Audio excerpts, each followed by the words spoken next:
Well, shit, Brett. That's the only way I can start this thing, man. It's a tough go this morning. So we put some vodka in the LaCroix, which you can't see, everybody, but you'll be able to hear it in our voices. We slur towards the end of this podcast. We'll get through Monday with vodka today because everything is just on a fire. It's in a bad way. It's like, I show you that meme. This is fine. We're just sitting in here and this room's on fire. I'm gonna send Sky that for our thumbnail. I already saved it. What the hell's going on out there, man? The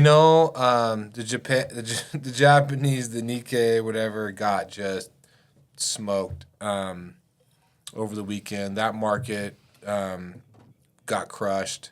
I mean, it kind of started with our markets at the end of last week, and it just is a continuation into. So it was our own United States markets. Yeah, part of it. I mean, they're in kind of a bit of a mess of their own financial system, and so they're feeling the effects of that. I mean, I think it dropped like 12% or something. The last time that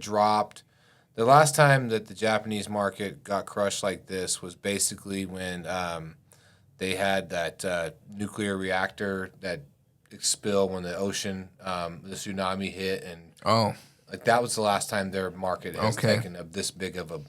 But there wasn't a tsunami this time. No, just a financial tsunami. That's kind of carried over to the rest of the world. Our markets are definitely touch and go. We had kind of a shitty labor report on Friday, which now people are saying, well, if the Feds would have started to address these interest rates a little bit earlier, then maybe we wouldn't be in as much of a. And I think some of that's overblown. I think it's people trying to read the tea leaves a little bit. Not that the economy hasn't been seen or stressed, because Chad and I discussed this in the Bulls versus Bears podcast, which comes out today. But we just, Chad and I shot that last night, actually yesterday afternoon, and talking about the August Ferris markets, and we were talking about, us on the scrap end, right? Mm-hmm. We see a slowdown coming because we feel it on the volumes with these manufacturers, whether it's the steel building manufacturers, the guys manufacturing widgets, the guys manufacturing whatever. When those volumes of material... even the trades worker, you see it. The trades workers, we see less copper, we see less electrical wire, they're building less homes. Mm-hmm. We see it like front line. Nobody sees it faster than us because we feel it right out the gate. Now, it might take a while before these measuring sticks come out, whether it's the jobs reports or the economic, the fear greed index, or how people, or the ISM manufacturing report. Those hit like a month, 2 months, after what's really going on that we're seeing on the front line. Mm-hmm. And we've been calling it for a while, that there's the only reason the stock market's up is, your big seven, right? Like your Apples, Googles, Nvidias, those guys are carrying this market. Other than that, it'll be a rough go. And so if those guys lose steam like they did this morning, stock market, crypto, it all goes, right? Commodities, it all goes at once, right? And a lot of it's margin calls, it's professional traders, they're getting, that market starts cratering down. Margin call, margin call, margin call, margin call. All of a sudden, people are selling this to pay for this margin call. They're selling stuff that really has nothing to do with the market, but they need to generate cash to generate cash to cover up this trade over here. So that's why it all goes at one time. And then it's also like a momentum trade, right? So then you get all of a sudden people this thing is going the other way. We'll start shorting it, and then.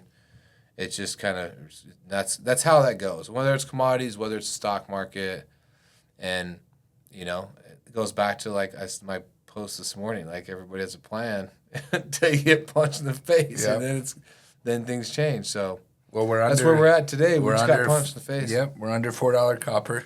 You were predicting that, Which 402 now? I saw. Is it 402? Yeah. Okay. So I think early it was a little worse. It was early. Everything was early worse. PGMs are still a rough go. 50 on both platinum and palladium. I haven't seen what rhodium is like, but I'm sure it's much of the same.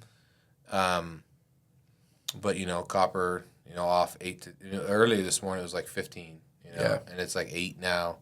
Aluminum's off, nickel's off. I mean, everything is rough. But like you said, that even your cryptos, I mean, they got hammered last night. Every time I get an alert on my watch, it'd be like, Ethereum is down 5% more. Ethereum is down. Like, what is going on? I think Ethereum, the same thing was happening to me. Ethereum and Doge were just getting killed. Doge got down like 8. And Bitcoin. Bitcoin got crushed to like high 40s. Mm-hmm. It was, I don't know. I think it's, it's like anything, right? I mean, it's a trader's market. A lot of it's reactive, though, don't you think? It's just reactions, overreactions. Yeah, or maybe it keeps cratering. I don't know. I think it's, I think it's part of the game that we play. If you're in these markets, whether it's stock market, the commodities markets, the cryptos, it can be very volatile both ways. And so you just, if you don't like volatility and you don't, then you probably make sure you're hedged, and you probably make sure that you have a certain, you don't get too deep on any of it, right? But I don't think that's either you or I's way to do it. So I think we're pretty.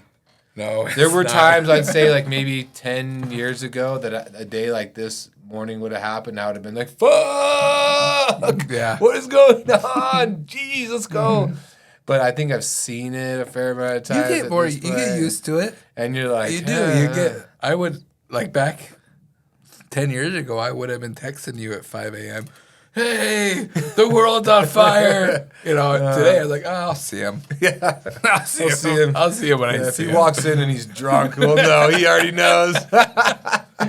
Yeah. So, I mean, ebbs and flows is what we do. If you're new to the scrap world, like, hang on, because this isn't the first or the last time, Yeah. So it just is part of the game. And I think we were kind of texting this weekend, like, the chaos can become really fun, and the grind and the problems, if you can like be crazy enough to like figure out how to have fun with it, it really can be fun. As miserable as some days can feel. Yeah. Then you're like, okay, because then the good days just feel that much fucking better. Well, and if you realize like, the world isn't going to come to an end today. Mm-hmm.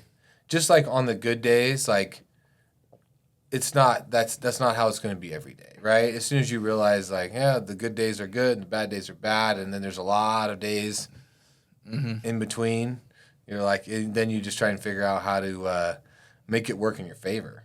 Mm-hmm. I think there will be a lot of people probably trying to buy scrap today at this price, right? If they feel like they can squeeze and take advantage of it, and buy some material. If somebody's in a panic to sell, and they're willing to give up, some material. There's opportunity. Yeah, there's always, like anything. There's always people that thought this thing was going to go one way and it didn't, so now they're trying to move. Or in an upside market, people that held through the down and now the market's up and they're ready to, cash in. I think it just depends on your outlook. I thought about buying more Dogecoin when it was 8 cents. Yeah, if I'd have had more money in my account, I would have. There ain't no doubt about that. But I didn't. I thought about it. If you want to loan me some money, I'll sure go buy some right now at 10. I got like a 20 in my drawer. Which for 20 at 10 cents, I mean, you can buy a couple hundred shares. That's not bad. Yeah, minus the gas fee. So we'll just adjust. We'll move on. We'll find the opportunity out there, which there's always opportunity. Absolutely. Ups and downs, and you gotta learn to love it.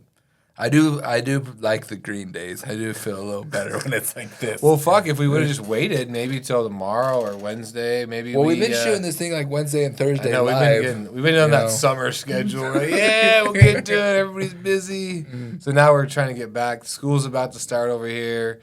Get ourselves back to Monday. Back in the routine. We're gonna figure out a weekly live community conversation. I just don't know what it's gonna be around yet, but we'll figure that out. We'll get to it. We'll get a live episode out there this week too. So just stay posted, stay tuned. All right, man. Everybody have a great day. Listen to Bulls versus Bears. Chad gives some great insight on the ferrous markets, and I think our generational courage comes out today with Brandy Harlow. She's a killer. She's so good. I really enjoyed that conversation. So stay tuned. We're Recycled Media, we're going to continue doing what we do. Thank you, everybody. Take care.